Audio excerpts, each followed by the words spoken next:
Assalamualaikum warahmatullahi wabarakatuh. Apa kabar saudaraku? Mudah-mudahan sehat walafiat. Sekarang saya sedang berada di Ngampilan, di rumah Cid Bagusnya Yosep.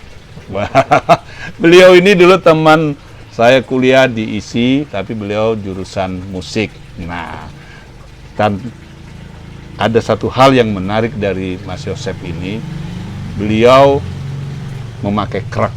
Jadi dulu namanya kalau orang nyari Yosep, banyak Yosep, tapi kalau orang ngomong Yosep, krek. Nah, karena beliau pakai krek. Ya. Krek itu artinya tongkat ya? Krek artinya tongkat, itu bahasa Jawa untuk alat bantu. Karena beliau ada kekurangannya, tapi mempunyai kelebihan yang luar biasa. Nah, kita akan tanya Mas Yosep. Mas Yosep ini memakai tongkat dari kecil? Sebetulnya saya divonis, maksudnya terkena polio itu dari umur 2 tahun. Kemudian akhirnya setelah diterapi sama dokter, bahwa ada kesulitan untuk bisa pulih, sehingga akhirnya di umur 4 tahun kalau nggak salah sudah mulai waktu itu belum langsung pakai tongkat, tapi pakai kayak bris, jadi macam kayak apa ya? Alat bantu sambung apa gimana? Jadi kayak besi ya, hampir kayak robot sebetulnya. Jadi dipasangkan di sini. Ini jadi lutut nggak bisa nekuk. Di sini ada setelannya. Oh, setelannya. Jadi kalau mau jalan dibikin kaku supaya ini bisa jalan. Tapi kalau mau duduk Tapi sebelumnya biasa aja. Sebelum 2 tahun aku normal. Benar-benar malah mungkin dikatakan orang tua aku bilang aku paling sehat dulu. Itu apa, polio? Karena demam tinggi. Terus akhirnya disuntik oleh dokter. Padahal sebetulnya kalau demam tinggi nggak boleh. Boleh disuntik. Ya.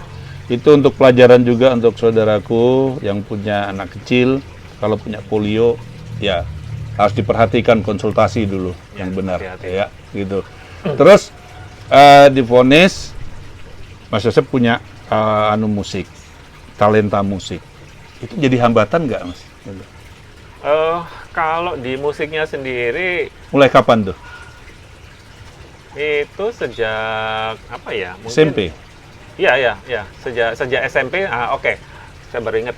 Jadi waktu itu di Palembang ya. Jadi saya tertarik dengan gitar dan saya kursus gitar di Palembang dan akhirnya dipercaya sama guru saya menjadi asisten. Nah, dari situ kemudian akhirnya saya mendengar ada yang namanya sekolah menengah musik di Yogyakarta.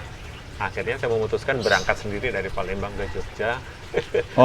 Belajar di sekolah musik. Jadi sekolah menengah atasnya bukan sekolah menengah atas umum ya? Udah langsung musik SMM. Ya. Itu dengan adanya ini ada kendala nggak, Mas? Kok Mas Yosep bisa itu, semangatnya gimana yang memacu itu? Ya, ngalir aja sih waktu itu. Memang terus terang kalau di bidang musik saya enggak ada kendala. Tapi di sisi pergaulan, itu memang ada kendala di awal. Di awal. Tapi kalau dari sisi bermusik enggak ada masalah. Justru seperti saya selalu punya kesempatan aja. Tapi bukan karena iba. Pergaulan itu di awal aja biasanya ya. Ya. Tapi setelah kesananya udah aman aja kan, udah nggak ada. Sempat agak kurang percaya diri waktu itu. Ada keminderan gitu juga ya. Tapi tetap semangat terus. Iya. Jadi teman-teman yang punya kekurangan atau bahasa ininya apa, Mas? Difabel. Ya. Takut saya salah ngomong nanti diprotes lagi. Difabel. Ya. Harus tetap semangat. Anda pasti bisa. Dan Mas Yosep ini setelah lulus ISI, terus nggak tanggung-tanggung ke Jakarta ya? Punya keberanian Jakarta gitu. Itu sebetulnya karena ada yang ngajak aja. Terus waktu itu diajak teman di salah satu production house, tapi teman saya akhirnya tidak bisa membawa saya untuk kelanjutannya. Tapi bukan saya loh, Mas. Ya, terus akhirnya ada teman juga yang ternyata dia kerja di Indosiar. Nah, awalnya di situ. Akhirnya saya diajak untuk ke sana karena katanya di sana membutuhkan. Nah, ya sudah, akhirnya seiring waktu saya dilihat potensinya dan mereka tertarik, jadilah saya akhirnya menjadi. Di Indosiar apa Mas sebagai apa? Kalau ininya departemennya namanya musik director ya, di bagian musik director. Jadi ya saya orang yang ada di belakang penggarapan musik untuk waktu itu masih ada drama ya. Kalau apa namanya? Oh ya, departemen drama. Jadi di sini memang ada departemen drama, ada juga departemen apa istilahnya itu kayak untuk musik gitu, entertain. Aku jadi lupa udah lama, udah pensiun. Jadinya ya begitulah kira-kira. Lalu program musik ngurusin juga enggak? Oh, program enggak. Program musik enggak, cuma hanya jadi saya dapat order drama. aja. Oh, jadi kalau waktu zamannya ada drama, ya saya banyak lebih menggarap sinetron. Yang dulu paling sering adalah menggarap sinetron Saras, mungkin. Oh, Saras. Teman-teman udah pernah nonton ya. Salah satunya mungkin saya terlibat di situ. Ya, ibu-ibu muda tuh yang nonton sekarang. Saras 008. Iya. Sebelum Indosiar kan Mas Yosep mengajar kursus di tempat kursus musik. Itu rasanya gimana Mas? Perbedaannya dengan di Indosiar? Ada ininya enggak? Oh, ya. Kalau perbedaan ya memang beda ya, karena yang kita garap beda. Kalau ngajar yang kita garap adalah memberikan ilmu kepada murid. Waktu itu saya mengajarnya gitar ya. Sementara kalau di Indosiar saya meng-create atau menciptakan musik sesuai dengan gambar yang yang saya isi musiknya. Iya. Karena sinetron berarti adegan, tapi setelah departemen drama akhirnya kemudian ditiadakan, ya saya menjadi ke produksi. Nah, departemen produksi aku. Produksi. Jadi menggarap musik-musik opening seperti itu, opening program. Selanjutnya Mas Yosep terus pensiun tahun berapa ya Mas? Persisnya April 2019. 2019. Oh, sebelum Covid ya. Iya. COVID. Terus tiba-tiba kok kembali ke Jogja lagi? Ya, itu sesuatu ya. Terus terang memang kebetulan karena saya sudah merasa bahwa saya sebetulnya kalau bicara pensiun dini saya. 2 tahun sebelum pensiun saya sudah mengundurkan diri. Tapi sebelum mengundurkan diri saya sudah prepare sekitar 3 atau 4 tahun sebelumnya saya menggarap sebuah penginapan seperti yang terlihat sekarang ini. Jadi namanya apa Mas? Namanya Ngampilan Backpacker Hostel. Nah, boleh lihat di Google Map nanti. Ada ya Ngampilan Backpacker. Ya, oke. Jadi sebagai persiapan, jadi artinya ketika saya kerjakan dan saya lihat prospeknya ada, sehingga saya memberanikan diri untuk resign seperti itu. Itu mulai jalan Ngampilan ini kapan Mas? Tahun berapa itu? Persisnya Backpacker. Desember, jadi launchingnya itu sebenarnya adalah 24 Desember 2015. Oh, udah sebelumnya ya? Sudah cukup jauh. Tapi udah jalan 2015 itu? Baru dimulai. Oh, dimulai. Terus kemudian persis di bulan Maret 2016, Booking.com masuk ngajak kerjasama sampai sekarang. Oh. Ya, disitulah akhirnya saya banyak tamu-tamu dari luar negeri. Iya. Jadi tamu-tamunya dari mana aja Mas yang sudah pernah ke sini? Ya, kalau awal-awalnya lebih banyak turis asing malah. Dari Eropa, dari Amerika ada. Tapi memang terus terang kalau bicara kenapa saya jadi menggarap rumah saya ini menjadi sebuah penginapan, sebetulnya awalnya gara-gara saya sempat berlibur ke Singapura waktu itu, menginap di salah satu tempat yang namanya hostel. Nah, saya pikir hostel itu salah tulis, ada S-nya di tengah.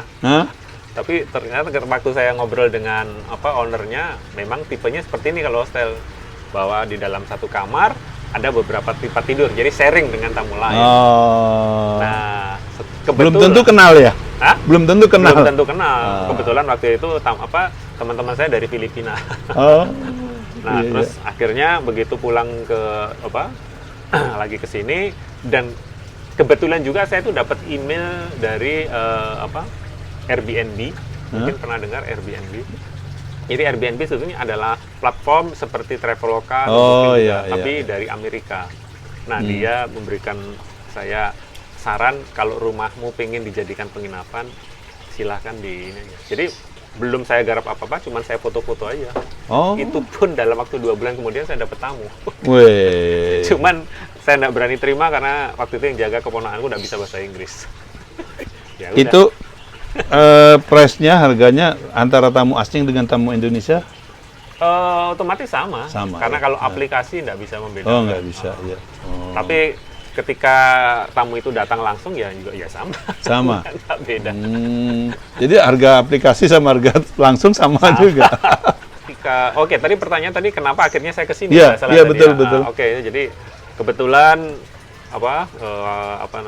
setelah saya pensiun itu April 2019 saya kan ketemu dengan seseorang wanita, dan akhirnya saya married di Desember 19 juga. Dan ceritanya begitu masuk pandemi di bulan Maret pertengahan, istri saya khawatir supaya kalau bisa segera keluar dari Jakarta sebelum ditutup Jakarta itu. Ternyata benar itu. Iya, akhirnya aku sementara di tempat istriku di Semarang. Aku pikir pandemi itu hanya 2 minggu. Waktu itu kebetulan saya juga masih ngajar di Jakarta. Saya minta izin 2 minggu untuk nggak ngajar dulu. Saya ke Semarang. Ditunggu-tunggu setelah 2 minggu kok nggak selesai. Akhirnya kebablasan sampai 3 bulan. 3 bulan di sana, kebetulan karyawanku minta resign. Yang mengurus penginapan. Ya dari situ akhirnya ya sudah, saya terpaksa datanglah ke Jogja. Jadilah saya kembali menjadi penduduk Yogyakarta. Dari yang sebelumnya Jakarta. Iya.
Selain mengelola penginapan ini, Mas Yosef masih menjalankan kegiatan bermusik nggak, Mas? Ya, kalau itu masih, terutama mengajar ya. Ya. Kalau mengajar saya masih, dan kebetulan saya masih punya beberapa murid di Jakarta, jadi saya mengajarnya online. Dan ketika saya juga merasa terdampak dengan pandemi di penginapan saya, akhirnya di Agustus 2021 saya membuat sebuah kursus musik online yang namanya Madu Suara Music Course. Mungkin bagi rekan-rekan kalau ingin ngintip seperti apa Madu Suara Music Course, silahkan masuk di searching Google. Iya. Jadi di situ ada vokal, ada gitar, ada piano, ada biola. Bisa melalui online ya? Bisa melalui online. Itu pesertanya anak didiknya udah dari mana aja, Mas? Wah, kebetulan dengan aplikasi saya menggunakan Facebook Ads, dan saya arahkan di beberapa kota besar di Indonesia. Jadi yang saya pernah dapat murid ada yang dari Medan, Jakarta, Surabaya, sempat waktu itu dari Manado pernah. Iya. Jadi mereka juga nggak usah perlu keluar rumah ya? Nggak perlu keluar rumah, benar-benar simple, benar-benar praktis, tapi tetap efektif. Madu Suara. Iya. Madu Suara tulisannya bukan madu biasa ya, tapi MADHU. Madu. Kalau Jawa itu jadi madu. SWA, suara. Suaranya SW. SWA. Oh, SWA, suara. Bukan suara, tapi suara. Iya. Suara. Kalau orang mau misalnya ada teman-teman nih mau jalan ke Jogja, aku mau nyari tempat penginapan yang suasananya rumah gitu, mereka harus aplikasi atau datang langsung bisa, Mas? Ya, jadi kebetulan karena saya waktu di awal saya membuat penginapan saya ini sudah langsung saya aktifkan di Google Business waktu itu, sehingga rating saya di Google Business sudah lumayan, sudah 4,7, sehingga sekarang orang kalau membuka katakanlah mungkin dengan kata kunci hostel atau penginapan atau apa, biasanya sudah terlihat di situ di Google Maps. Jadi ya ada yang juga dari booking.com, ada yang Traveloka. Mereka di sini cuma nginep aja atau berikut makan atau makan sendiri Okay. di luar? Dulu awal-awal memang saya buka dengan sarapan gitu. Yeah. Cuman memang terus terang karena agak ribet pertama, terus kemudian yang kedua harga juga ternyata kurang efektif kalau dengan harga itu, sehingga saya pikir ya akhirnya Iya, betul. Iya. agak repot sih memang ngurusin kalau dengan breakfast. Iya. Oke, terima kasih Mas Yosep informasinya. Terus mudah-mudahan teman-teman, saudara-saudaraku yang ingin punya anak, ingin belajar musik, bisa buka Madu Suara Music Course. Ya. Jadi madunya bukan DU, tapi DHU. Ya. SWA. Nah, SWA, suara. Ya. Kalau mau nginep ke Jogja, di sini harganya sangat bersahabat. Enjoy, tenang, ada suasananya, ada gazebo yang luar biasa. Terima kasih Mas Yosep. Terima kasih Mas Iwan. Iya. Sampai ketemu lagi. Sampai ketemu. Saudaraku, mudah-mudahan ini bisa menjadi inspirasi Anda semua untuk belajar musik, untuk berwisata ke Jogja dengan menginap di Ngampilan Backpacker Hostel. Iya. Terima kasih. Iwan Gardiawan, wassalamualaikum warahmatullahi wabarakatuh. Ciao.